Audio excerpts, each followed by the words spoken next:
자, 이제 시장 시그널과 기업 이야기해야 될 텐데 속보는 하나 좀 들어온 것 같습니다. CNBC발 보도인 것 같고요. 미국 백악관이 미국 정부기관들의 셧다운 대비를 지시했다. 이렇게 보도가 나오고 있습니다. 셧다운, 근데 시장은 그러거나 말거나 셧다운을 하거나 말거나 이렇게 평가하는 것 같아서 참 대단한 시장인 것 같아요. 자, 그럼 시그널과 기업을 가야 되는데 이번에는 김현서 아나운서가 내용을 좀 정리해 준다고 합니다. 네, 셧다운 우려에도 불구하고 이거래일 연속 반등해주고 있는 미국 뉴욕 증시. 그렇다면 우리 시장 안에서는 특징주 어떤 종목들이 있을지 하나씩 체크해 보겠습니다. 우선 한화엔진입니다. 오늘 장중에도 10% 넘게 상승하고 있는데요. 5기 전 수치로는 11% 넘게 상승폭을 켜주고 있습니다. 특히나 한화엔진이 주목받는 이유, 연말 컨테이너선에 대한 엔진 수주가 기대감이 계속해서 커지고 있기 때문입니다. 특히나 4분기부터는 작년까지 수주했던 고가 엔진 납품이 기대되고 있는 시점이기 때문에 믹스 효과가 나타날 것이다라고 증권가들은 분석하고 있습니다. 여기에 더해서 미국이 계속해서 견제하고 있는 중국의 조선소양 대형 컨테이너선, 엔진에 대한 문의도 지속되고 있다라고 하는데요. 조선주 내에서의 심장, 한화엔진, 엔진주의 전략 잠시 뒤에 함께 만나보시죠. 그럼 다음 특징주도 함께 열어보도록 하겠습니다. 엔진주, 조선기자재주 다음으로는 APR 확인해 보겠습니다. 계속 좀 눈에 여겨지는 종목이죠. 화장품주 안에서도 계속 주목을 받고 있는 종목인데 역시나 연일 신기록 행진 중입니다. 장중에는 26만 원 선을 돌파하기도 했는데요. 오늘 5%대 강세 시현해내고 있습니다. 3분기 매출이 전년 대비해서 세 자릿수 정도 올라갈 것이다라고 증권가들은 전망하고 있습니다. NH투자증권 그리고 유안타증권에서도 100%가 넘는 성장이 일어날 것이다라고 이야기를 하고 있는데 미국과 일본에서의 온라인 행사 판매 호조 그리고 B2B의 물량 확대가 여기에 대한 호재를 더해줬다라고 이야기하고 있습니다. B2C보다는 역시 B2B가 규모가 조금 더 크겠죠. 이에 따른 수혜가 기대되고 있고요. 밑에 줄에는 제품부터 채널 그리고 지역까지 글로벌 성장이 가속화되고 있다라고 이야기하고 있습니다. 물론 앞서 말씀드린 것처럼 미국과 일본에서의 기대감도 커지고 있지만 중국인 무비자 관광객 한시 시행이 지금 진행 중이죠. 여기에 더해 중국 소비주 단으로의 기대감도 점점 커지고 있으니까요. APR의 성장세도 한번 주목해볼 만할 것 같습니다. 오늘 이렇게 특징주 두 종목 만나봤는데요. 이 안에 숨겨져 있는 시그널은 무엇일지 지금 바로 함께 확인해 보시죠. 자, 이제 시그널과 기업을 풀어주신 두 분 또 출연하셨고요. 주식회사 광장의 황태규 부장 그리고 인베스트 자문의 인성익 고문입니다. 어서 들어오세요. 안녕하세요. 네. 자, 먼저 한화엔진. 네. 엔진처럼 뜨겁게 주가가 또 움직이는 모양입니다. 어떤 내용은 앞서 좀 정리가 됐던 것 같은데 좀 풀어주시겠어요? 우리 황태규 부장이 풀어주시겠습니다. 네네. 일단 최근에 화두가 되었었죠. 엔진 생산에 대한 이제 조선 기자재 업종이라고 보시면 되는데 한화그룹 측에서 미국에 있는 필라델피아 조선소를 또 인수를 하고 미 해군에 대해서 정비에 대한 그런 수주로 미국 내에 대한 밸류체인을 이미 구축을 완료했다 이렇게 볼 수 있습니다. 그렇기 때문에 이제 일명 얘기해서 마스카 프로젝트가 진행된다라고 얘기할 수 있는데 더불어서 이제 MRO 관점에서도 볼 필요가 좀 있다라고 봅니다. LTS 장기 정비 계약이라고 이제 불리우는 이런 것을 지속적으로 매출 상승에 대한 견인이 예정되어 있기 때문에 충분히 호조를 띨 수 있다 이렇게 좀 볼 수 있고요. 미국 항공 엔진에 대한 MRO 시설에 대한 인수로 현재 계약은 2건이 확보되어 있는 상태입니다. 그리고 추가적으로 국방 산업에도 진출할 수 있는 교두보가 조금 일부 형성되고 있는 시점이다 이렇게 볼 수 있습니다. 이러한 시점에서 일단 정책적으로 봤을 때도 글로벌적으로 탈탄소에 대한 친환경 이중 연료에 대한 저속 엔진이죠. 이러한 수요에 대한 증가세로 당사의 메탄올, 암모니아에 대한 추진 엔진의 장기 서비스 영향이 부각되는 시점이다라고 볼 수 있습니다. 그래서 결과적으로 조선 기자재 업종 또한 조선 업황에 대한 상승세에 대한 기조로 있어서 같이 맞물려서 상승하고 있다 이렇게 좀 볼 수 있겠습니다. 네. 아무래도 기자재다 보니까 원자재는 이제 이런 특수 합금들, 금속류겠죠. 비금속류, 알루미늄 합금 같은 거. 엔진은 보통 우리 상식으로는 그렇잖아요. 근데 이제 업체 입장에서 보면은 수요가 많고 우리가 또 많이 생산해서 공급을 하면 수익성이 올라가고, 근데 이제 원재료는 대부분 수입을 해야 되니까 환율은 지금 비우호적일 거고, 그러면 이제 또 비철 금속 가격을 제가 지금 쭉 한번 잠깐 봤는데 가격이 스물스물 올라가네요. 이제 슬슬. 왜냐하면 돈이 풀리니까. 금값도 올라가는데 알루미늄 값이라고 올라가지 말라는 법은 없을 텐데 이게 경기하고 또 민감하긴 하지만 뭐 경기가 그렇게 나쁘다고 지금 얘기는 안 하는 것 같고. 자, 그러면 앞으로의 이제 수익성 부분이잖아요. 지금 뭐 이벤트, 이 모멘텀이라고 해야 되나? 선박이 이제 수주가 많아질 거고, 엔진은 거기에 들어갈 거고, 거기에 또 친환경으로 잘 대비했기 때문에 우리가 주목을 받아. 여기까지는 좋은데, 그러면 이제 수익성이 그만큼 올라올 거냐? 이거에 대한 검증은 미리 걱정할 필요는 없겠지만, 어떻게 파악을 하시는지. 일단 말씀하신 바와 같이 원자재에 대한 가격에 대한 부담 이런 부분은 일단은 좀 덜어난 것 같아요. 다만 이제 앞으로 그럴 것이다라는 이제 기대감으로 형성돼서 이제 주가가 상승을 했던 바이고, 실질적으로 제가 봤을 때는 일단은 실적 발표 전까지는 홀딩을 하는 분위기로 좀 갔으면 좋겠다라는 생각이 일부 있습니다. 왜 그러냐면 이제 미국에서도 어쨌든 행사를 진행을 하게 되면서 실적으로 이제 만들고 발표되는 순간까지도 예상치에 대한 부분이 이미 주가에 선 반영이 되었기 때문에 그 부분들까지는 좀 봐야 된다라고 보는데, 여기서 이제 플러스 알파적인 측면에서 중국에 대한 컨테이너 선박선에 대해서도 부가적으로 매출을 견인할 수 있는 호주가 좀 있다라고 볼 수 있습니다. 물론 지금 미국과 중국에 대해서 이러한 격전이 좀 있는 부분에 있어서는 뭐 줄타기를 일부 좀 해야 되는 부분들이 있을 수 있겠지만, 어쨌든 선 반영이 되어서 제작에 대해서 이제 나간다, 중국 쪽으로 시작을 하게 된다라고 했을 때는 이미 만들어 놓은 상태이기 때문에 미국에서 견제를 한다 하더라도 실적에는 충분히 반영이 될 수가 있는 그런 시점이다라고 볼 수 있기 때문에, 저는 충분히 지금 이제 실적 발표 시즌이 3분기에 대한 부분이 이제 예정이 되어 있기 때문에 계속적으로 이제 보유를 해서 지금 역사적 신고가를 좀 쓰고 있어서 어디까지 간다라고 말씀드리기 힘들지만, 일단 발표 시까지는 외국인에 대한 수급을 믿고 한번 홀딩해서 끌고 가는 전략이 좋지 않을까 이렇게 생각하고 있습니다. 그렇죠. 뭐 시세가 움직이는데 거기에 뭐 터널 필요는 없고, 사실 이제 우리 항상 원인 인과관계라고 얘기하는데, 원인이 있고 결과가 나오는 게 아니라, 결과가 나오면 이제 원인을 찾아야 되니까 막 갖다 이제 뭐 주가가 움직이면은 좋은가 보다, 외국인이 사면은 걔네들 뭔가 알고 있을 거야, 이렇게 생각하잖아요. 막연하긴 한데 그냥 시세에 순응하는 전략으로. 네네, 맞습니다. 그래서 그러면은 매매 전략은 한화엔진은 어떻게 가져갈까요? 일단 저는 많이 주가가 상승한 만큼 보유자에 대한 부분을 제가 조금 전에 이제 말씀 좀 드린 것이고, 신규 매수자 입장에서는 조금 부담이 되는 시점이 아닌가 좀 이렇게 보고 있습니다. 왜냐하면 최근에 대해서 주가가 올라가는 데 비해서 거래량이 폭발적으로 늘어나는 것이 아니고 일부 거래량을 줄여가면서 상승을 한다라는 얘기는 신규 매수세에 대한 접근이, 매수세가 조금 저조하다 이렇게 볼 수 있어요. 다시 얘기해서 기존에 홀딩하고 있는 사람들이 샀다 팔았다를 반복할 수 있는 구간이기 때문에 기존의 보유자 영역이다 이렇게 좀 말씀드리고 싶습니다. 알겠습니다. 보유, 내지는 관망 전략으로. 자, 또 APR. 저희가 어제 방송을 통해서 잠깐 언급해드렸는데, 이 중국 소비, 이 화장품, 이 공식 좀 깨자. 중국 화장품은 중국에다만 파는 건 아니잖아요. 그죠? 물론 효과가 있고 중국인 단체 관광객들이 있고 뭐 이런 효과는 있겠지만, 너무 중국향에 묶어가지고 이제 소비를 이제 그렇게 하는 것은 조금 이제는 지양해야 되지 않을까.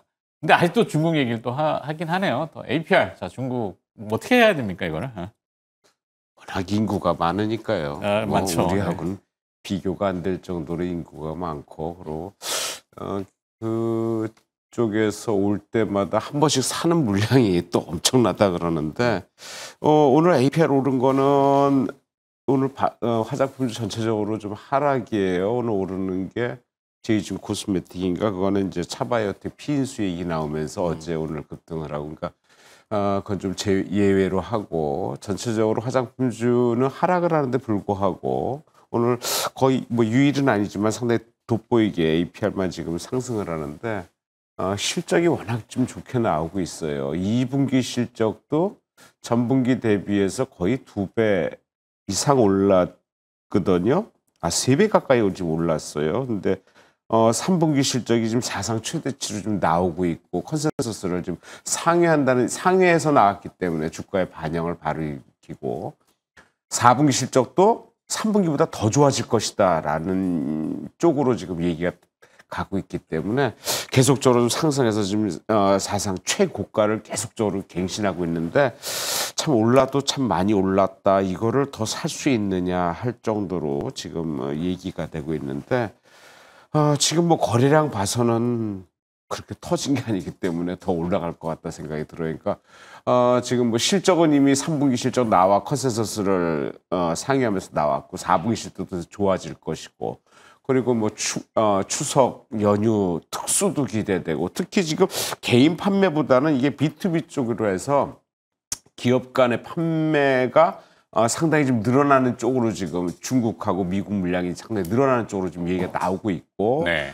그게 이제 4분기에는 뭐 동시 확장 온오프라인 동시로 해서 더 확장된다는 얘기에서 그런 쪽에서는 최근에 기관들이 좀 많이 샀거든요. 그래서 기관들이 매수를 했고 오늘 같은 날은 또 이 가격에 또 외국인도 매수를 해주고 그래서 오늘 좀 가격이 급등했는데 글쎄요 오늘 수급으로 지금 뭐 올라간 거네. 예. 그래서 내일 또 계속 내일까지 뭐 장은 쓰니까 올라가겠느냐 했을 때 내일은 아마 좀 조정을 좀 받을 것 같아요. 하지만은 매수는 여기서 멈출 상황은 아닌 것 같다. 그러니까 상승세는 지속될 것 같다. 그리고 우리가 한 일주일 동안 좀 쉬었다가 그 다음에 또 장이 열리면은 또 그쪽에 또 얘기가 아니면 뭐 지금 중국인들도 많이 들어왔다라고 또 그런 쪽에서 또 우리 또 단기적인 특수를 또 많이 누릴 수 있거든요. 그런 쪽에서는 나쁜 소식보다는 좋은 소식일 거다. 그리고 거래량이 많이 안 터졌다. 신고가고 너무 많이 오르긴 했지만은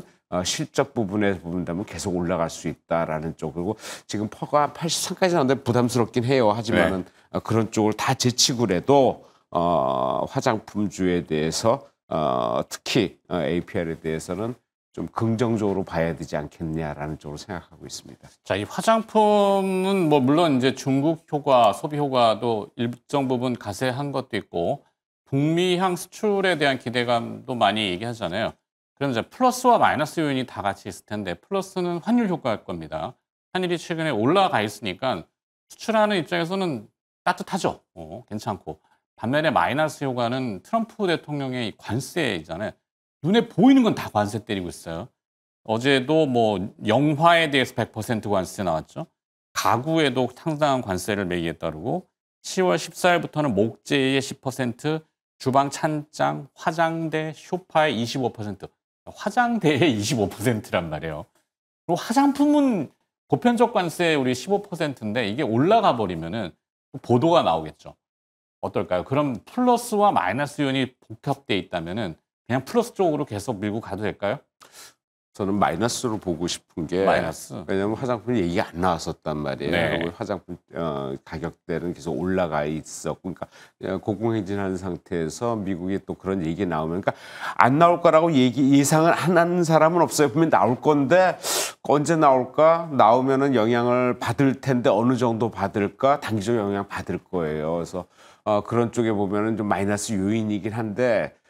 지금 화장품을 솔직히 생산해서 판매하는 게 유럽 쪽의 고가 화장품 그리고 거의 우리가 이제 독점하다시피 뭐 한다 그러면은 글쎄요 상당히 그러니까 집중적으로 영향은 받을 텐데 그 영향을 어떻게 받을지는 그때 가봐야 알겠다. 왜냐면 트럼프가 관세 가지고 뭐랄까 좀 확정치 않은 얘기들을 많이 하기 때문에.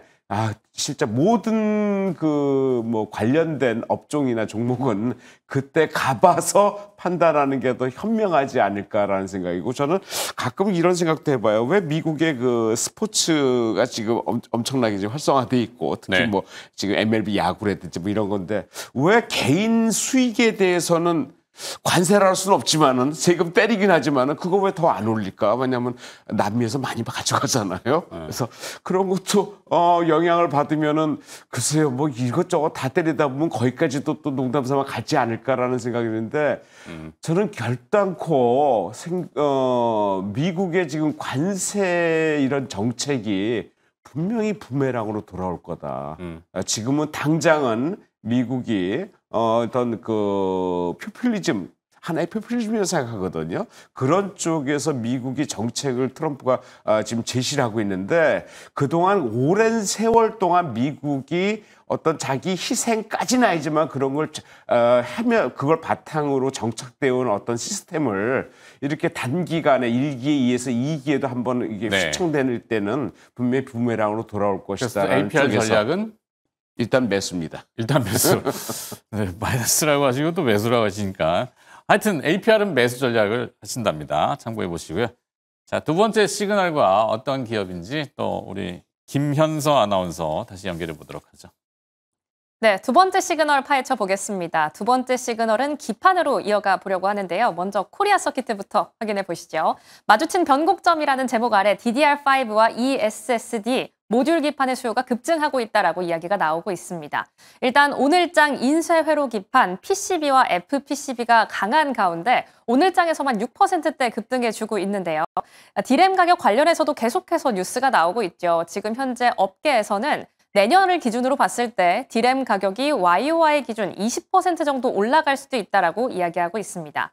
여기에 더해서 고마진 제품에 대한 비중도 확대될 것이다라는 이야기도 전해지고 있습니다. 간밤에는 엔비디아가 투자하고 있는 코어 위브, 이 코어 위브와 메타가 파트너십 계약을 체결했다라는 이야기가 나왔죠. 컴퓨터 파워를 보충할 것이다라고 이야기하는데 결국에는 데이터 센터를 바라는 기업들이 점점 더 늘어나고 있다라는 겁니다. AI 데이터 센터 그리고 반도체에서의 수요가 급증하면서 고마진 제품, 돈을 많이 남길 수 있는 제품의 수요도 덩달아서 급증하고 있습니다. 이렇게 코리아 서키트 살펴봤는데요. 다음 종목 한번 넘어가 보시죠. 다음 종목은 심텍입니다. 3거래일 연속 계속해서 급등하는 모습을 보여주고 있습니다. 오늘장에서만 9% 넘는 상승 보여주고 있는데요. 특히나 심텍 같은 경우에는 엔비디아의 제품 GDDR7에 대한 탑재 가능성이 연이어 들려오고 있습니다. 앞서 코어이브와 함께 메타의 파트너십 계약 체결 소식을 알려드릴 때 엔비디아를 엮여서 말씀을 드렸죠. 엔비디아가 아무래도 투자를 하고 있는 기업이 코어위브이다 보니까 엔비디아의 GPU가 코어위브에게 들어가고 이 코어위브가 메타에 판매를 하는 이런 구조 때문에 엔비디아가 다시 한번 AI 안에서의 정점에 서고 있습니다.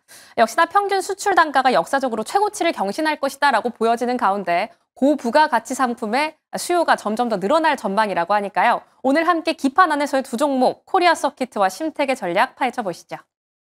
자, 동일한 영역의 기업이긴 한데 뭐 색채는 다를 수 있고 코리아 서키트부터 가보죠. 네, 코리아 서키트 여러분들 뭐 잘 알고 계시는 기업일 수 있습니다. PCB 연쇄 회로 기판을 제조하는 기업이다라고 볼 수 있는데 일단 전반적으로 반도체 업황에 대한 호조이기 때문에 이에 대한 낙수 효과로 업종 자체가 확대되고 있는 시점이다라고 보시면 되겠어요. 그리고 더불어서 이제 최근에 AI에 대한 그런 서버에 대한 증가와 데이터 센터에 대한 확장세 이러한 부분들 때문에 결국에는 반도체 칩과 그리고 기판을 연결할 수 있는 FCBGA 그런 패키지 기판에 대한 수요도 가파르게 증가세를 타고 있다라고 보시면 되겠습니다. 이러한 부분들이 결국 매출의 상승으로 좀 이어질 수 있는 부분이고, 그리고 더불어서 이제 고부가 고사양 제품군을 이제 보유했기 때문에 일반적인 이제 중저가 상품에 대한 그런 업체들과는 약간에 대한 차별화는 좀 있을 수 있다. 이 부분이 좀 핵심일 수 있다. 좀 이렇게 좀 보고 있고요. 더불어서 전기차에 대한 그리고 자율주행차에 대한 시스템에 대한 확대에 따라서 전장용 이런 PCB까지 매출을 추가적으로 견인할 수 있는 부분도 마련될 수 있겠다라고 이제 기대감을 조금 말씀을 좀 드리고 싶고, 네. 그리고 최근에 이제 원달러에 대한 그런 약세 때문에 수출에 대한 마진도 기대가 되는 시점이다 이렇게 볼 수 있어요. 그리고 결과적으로는 이제 매출처가 주요 매출처가 삼성전자와 삼성 디스플레이로 되어 있기 때문에 이에 대한 부분, 주가에 대한 방향성과 매출에 대한 부분들을 확인을 하면서 코리아 서키트를 공략해도 괜찮지 않을까라고 이제 보고 있습니다. 이제 해외로 이제 눈을 돌려봤을 때는 HDA 쪽으로는 브로드컴과 연계성이 좀 있는 부분들이 현재 확인되고 있습니다. 예. 네. 아침 개장 때 나왔던 우리나라의 9월달 반도체 수출이 계속 급증하고 뭐 좋은 소식이었죠. 그러면 그 밸류 체인, 서플라이 체인, 공급망도 당연히 다 들썩이겠고 코리아 서키트는 이제는 뭐 달라졌어요라고 해야 될 수준인가요, 그러면?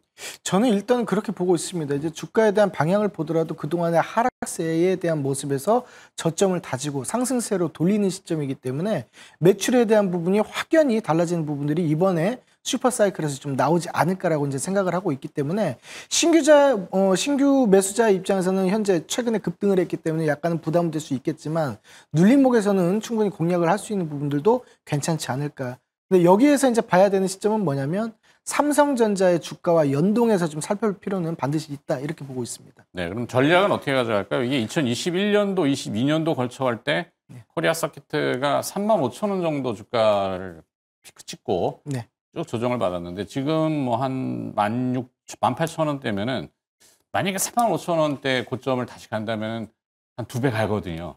그죠? 예. 우리 투자자들이 제일 좋아하시는 한 2배 정도는 올라야 그래도 이게 성에 찰 것 같은데 갈 수 있을까요? 일단 매물에 대한 벽이 2024년도 정도에 이제 2만 원권에서 매물이 과다하게 좀 형성이 된 부분들이 있기 때문에 단기적으로는 한 18,000원 밑에서 지금 현재가가 18,500원인데 네. 한 16,000원에서 15,000원권에서 이제 분할 매수를 하신다면 단기적으로는 2만 원권까지 보시고 그거에 대한 박스권을 돌파를 한다면 새롭게 채널을 확인을 하고 다시 한번 진입을 하는 부분들도 충분히 발생할 수 있겠다라고 보고 있습니다. 알겠습니다. 눌림 매수, 그러니까 조정시 매수 뭐 이런 내용인 것 같습니다. 심택은 전략을 어떻게? 뭐 거의 비슷한 종목이에요. 네, 그렇죠. PCB 쪽인데 가장 눈에 띄었던 게 이제 우리 이스페타시스하고 삼성전기를 보고 있는데 심택이 상당히 많이 올랐어요. 연초 대비해서 지금 3배가 올랐어요. PCB 쪽에서 생각지도 않게 지금 시세를 주고 있는데 실적인 것 같아요. 실적이 워낙 좋게 나오고 2분기부터 흑자 나오고 PCB 업체들이 전체적으로 좀 전에 말씀 코리아 서킷도 마찬가지지만 실적이 2분기부터 호전되면서 하반기 갈수록 계속적으로 실적이 좋아지고 있거든요. 그런 쪽에서는 PCB지는 계속 봐도 되겠다라는 생각인데 일단 많이 올랐어요. 그러니까 오늘 반도체가 오른 게 좀 전 예외인 것 같아요. 왜냐하면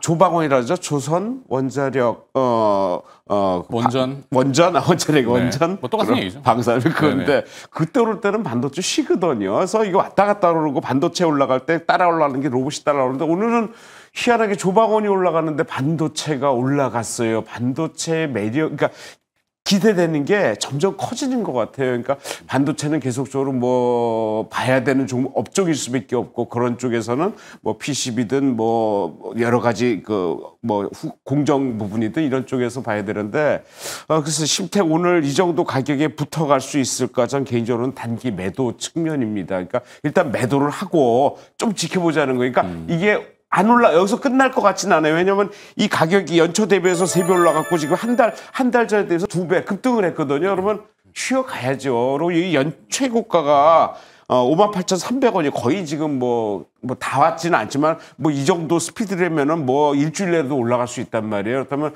신고가 뚫고 물량 때는 이미 넘어섰어요. 하지만 조정은 좀 바꾸고 가는 게 더 낫지 않을까. 그리고 오전 거래치고는 평일 거래에서 좀 많이 늘었거든요. 그리고 얼마 전에 590만 주, 한 600만 주 거래된 데가 있었는데 9월 24일 날 그 이후에 한 2, 3일 조정을 좀 받았단 말이에요. 그렇다면 오늘 고가에서는 일단 단기 매도로 하고 트레이딩으로 매도를 하고 좀 지켜본 다음에 좀 빠질 때 많이 빠지지도 않을 것 같다는 생각을 하고 있는데 일단 조정을 받을 때 들어가는 게 낫지 않겠나라는 생각에서 하여튼 주 매수처는 외국인입니다. 외국인 매수가 매도로 바뀌면은 아무래도 좀 고생을 하겠지만 현재로서는 외국인이 한 달 동안에 거의 110만 주, 3달 동안에 260만 주나 지금 매수를 하기 때문에 외국인의 매매를 보면서 매수 타임을 다시 잡아가자라는 생각입니다. 알겠습니다.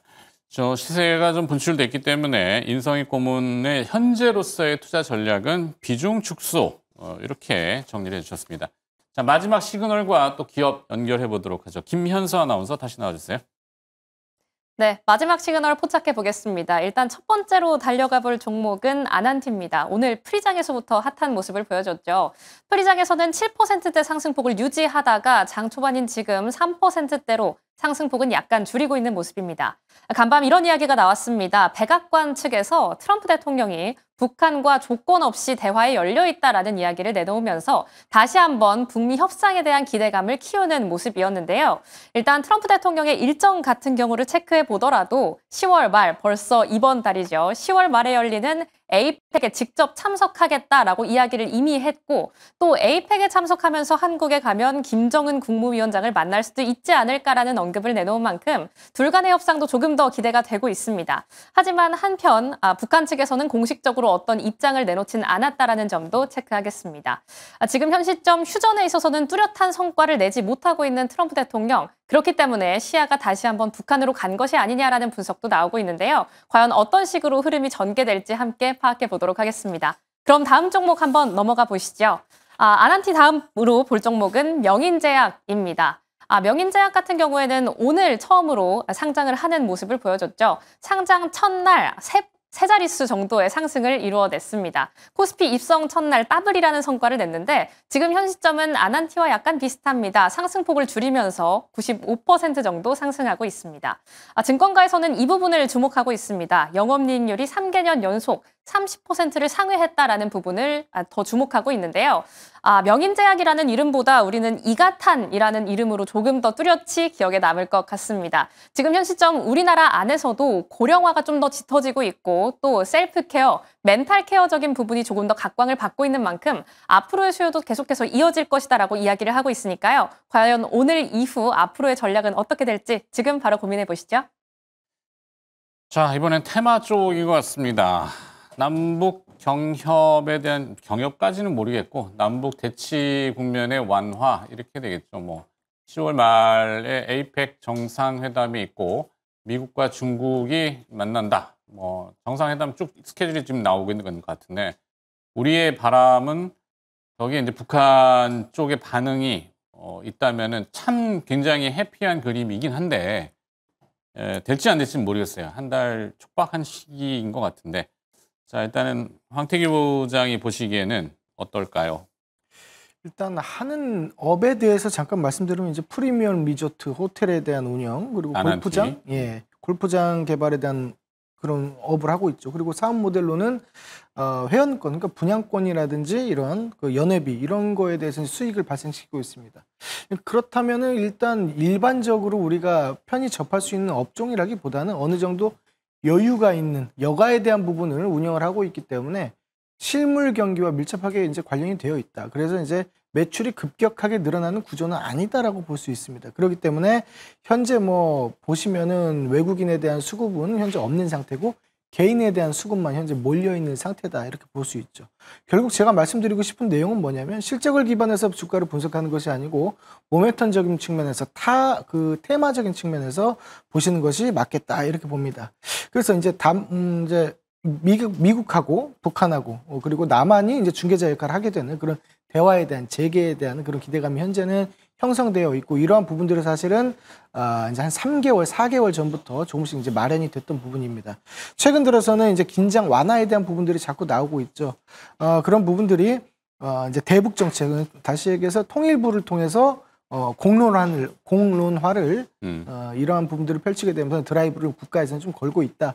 이런 부분인데 결국 미국 측에서는 북한을 만나고 싶어 하고 한국 측에서는 법적인 개선을 해서라도 중재안을 만들려고 한다. 이렇게 봅니다. 그렇다면 결과적으로는 이제 정치적인 부분, 과거의 정권 때는 북한과 완전히 적대시하는 부분들이 좀 강했다면 지금은 화해하는 모습들을 조금 일부 변하는 모습이 되는 시점이 아닌가라고 보고 있고, 네. 이제 미국에서도 별 기대를 사실 안 하고 있었습니다. 왜냐하면 그저께 같은 경우는 북한에서는 이제 절대로 핵을 포기하지 않겠다라고 이제 선언을 했는데 그럼에도 불구하고 미국 측에서는 만남을 원하고 있다. 뭐 친서가 왔다 갔다 한다는 얘기가 또 나오게 되겠죠. 그러한 부분들이 있다면 결국 대화의 측면에서 한번 회담이 좀 나오지는 않을까라고 생각을 하고 있습니다. 그렇기 때문에 이러한 부분에 있어서는 우리가 이벤트성에 대한 그런 외교 보도에 좀 집중을 하면서 주가를 관찰할 필요는 있겠다라고 보고 있습니다. 네.